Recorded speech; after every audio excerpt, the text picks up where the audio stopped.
نحمدہ و نصلی علی رسولہ الکریم۔ علماء کو گالی دینا کتنا خطرناک گناہ ہے، بلکہ ایک عام مسلمان کو، ایک عام انسان کو گالی دینا بھی انتہائی خطرے اور نقصان کی بات ہے۔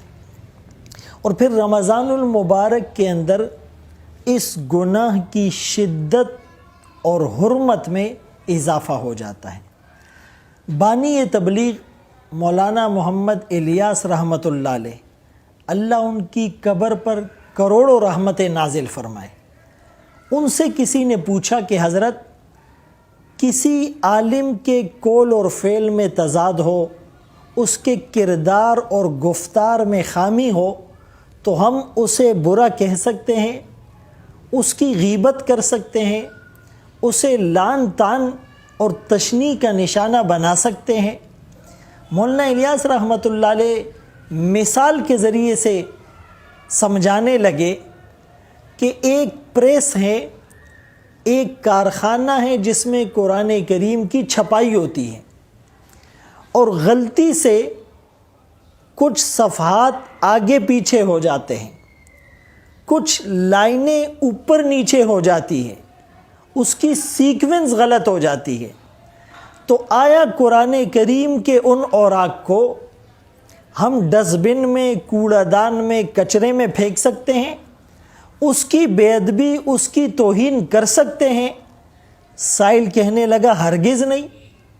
مولانا الیاس رحمۃ اللہ علیہ پوچھنے لگے کہ بھائی، یہ صفحات آگے پیچھے ہو چکے ہیں، لائنیں اوپر نیچے ہو چکی ہیں، اس کی سیکوینس اور ترتیب بدل چکی ہے، تو اب اس کی توہین کرنے میں کیا گناہ ہے؟ وہ سائل کہنے لگا حضرت، جو بھی ہیں، جیسا بھی ہیں، ہے تو قرآن، ہے تو قرآن کریم کی آیات، ہے تو مقدس اوراق۔ مولانا الیاس رحمۃ اللہ علیہ فرمانے لگے بالکل اسی طرح ایک عالم کہ قول اور فعل میں اگرچہ تضاد ہے، اس کا کردار اگرچہ مثالی نہیں، اس کی گفتار اگرچہ تمہیں پسند نہیں، اس کی ذاتی بہت سی خامیاں ہیں، لیکن ہے تو عالم، اس کے سینے میں قرآن ہے، اس کی نسبت رسول اللہ صلی اللہ علیہ وسلم کے ساتھ ہے، وہ منبر اور محراب کا وارث ہیں، لہٰذا اس کے برے عمل کی پوچھ اس سے میدان محشر میں اور قیامت کے دن ہوگی، ہم اس کے مکلف اور ذمہ دار نہیں ہیں۔ اور پھر اگر وہ غلط کام کرتا بھی ہے، ایک عالم اس کی اصلاح کرے، ایک عالم اس پر تنقید کرے، یہ تو کچھ سمجھ میں آنے والی بات ہے، لیکن ایک عام آدمی وہ تنقید کے نشتر چلاتا ہے اور کریٹیسائز کرتا ہے، کریکٹر ایسیسینیشن کرتا ہے، تو یہ انتہائی خطرے اور نقصان کی بات ہے۔ اور پھر اگر کسی کو منع کیا جائے، کسی کو سمجھانے کی کوشش کی جائے کہ بھائی یہ تمہارے ایمان کے لیے خطرے کی بات ہے، تو وہ آگے سے جواب دیتا ہے کہ جی یہ تو علماء سو ہیں، اور جو فضائل تھے وہ تو علماء حق کے لیے تھے۔ تو کتنی بدقسمتی کی بات ہے کہ علماء حق اور علماء سو کا فیصلہ بھی عوام کرنے لگے ہیں۔ یعنی اپنے جوتے کی گانٹھ کے لیے کوئی نائی کے پاس نہیں جاتا، اپنے بال کٹوانے کے لیے کوئی درزی کے پاس نہیں جاتا، اپنا سوٹ سلوانے کے لیے کوئی سبزی والے کے پاس نہیں جاتا، سبزی خریدنے کے لیے کوئی کپڑے والے کے پاس نہیں جاتا، کپڑا خریدنے کے لیے کوئی سونار کے پاس نہیں جاتا، سونا خریدنے کے لیے کوئی لوہار اور بھٹی میں نہیں جاتا۔ یعنی ہر چیز کی اسپیسیفک چیزیں ہیں۔ یعنی ڈاکٹر بننے کے لیے آپ کو میڈیکل کالج جانا پڑے گا، انجینئر بننے کے لیے آپ کو انجینئرنگ کالج جانا پڑے گا، اور آپ کو بیچلر آف ایجوکیشن کے لیے آپ کو اس کی خاص یونیورسٹی میں جانا پڑے گا۔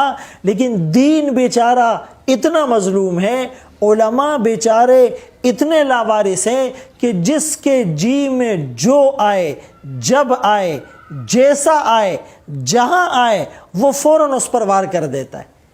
لہٰذا گالی مولانا طارق جمیل صاحب کو دی جائے یہ بھی برا ہے، گالی مولانا فضل الرحمان صاحب کو دی جائے یہ بھی برا ہے، گالی ڈاکٹر منظور مینگل صاحب کو دی جائے یہ بھی برا ہے، گالی کسی عام عالم کو دی جائے یہ بھی برا ہے، گالی کسی عام انسان کو دی جائے یہ بھی برا ہے، ایون کہ گالی غیر مسلم کو دی جائے یہ بھی برا ہے۔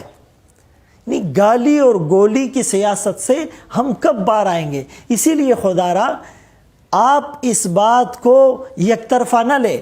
میں کسی پارٹی یا کسی جماعت یا کسی اسپیسیفک عالم کی فیور کی بات نہیں کر رہا، میں اللہ رسول کی بات کر رہا ہوں۔ رمضان المبارک کے اس مقدس مہینے میں اپنی زبانوں کو غیبت سے، چغلی سے اور گالی سے اور بیہودگی سے اور بیہودہ گوئی سے آپ کیوں آلودہ کر رہے ہیں؟ حسن بصری رحمۃ اللہ علیہ سے جب کسی نے پوچھا کہ حضرت علی رضی اللہ عنہ، حضرت امیر معاویہ رضی اللہ عنہ کے مابین جو جنگ ہوئی تو اس میں حق پر کون تھا؟ تو آپ نے کتنا خوبصورت جواب ارشاد فرمایا جن کے خون سے اللہ نے ہماری تلواروں کو محفوظ رکھا، ان کی غیبت کر کے ہم اپنی زبانوں کو آلودہ کیوں کریں؟ اور دوسرے عالم نے جواب دیا، تلک امت قد خلت لہا ما کسبت ولکم ما کسبتم۔ وہ کچھ لوگ تھے جو پہلے چلے گئے، ان کے لیے ان کا عمل اور تمہارے لیے تمہارا عمل۔ اور کسی نے کہا کہ ہم اس موقع پر سکوت اختیار کرتے ہیں، ہم جنت اور جہنم میں بھیجنے کے ہم کوئی ٹھیکیدار نہیں ہیں، ہم علماء حق اور علماء سو کا فیصلہ کرنے اور لیبل لگانے کے مجاز نہیں ہیں۔ اسی لیے اپنی زبانوں کو قابو میں رکھیے۔ معاذ بن جبل رضی اللہ تعالیٰ عنہ جو اس امت کے علماء کے سردار ہوں گے، قیامت کے دن اس امت کے علماء کا جھنڈا ان کے ہاتھ میں ہوگا۔ رسول اللہ صلی اللہ علیہ وسلم نے انہیں یمن کا گورنر بنا کر بھیجا تھا۔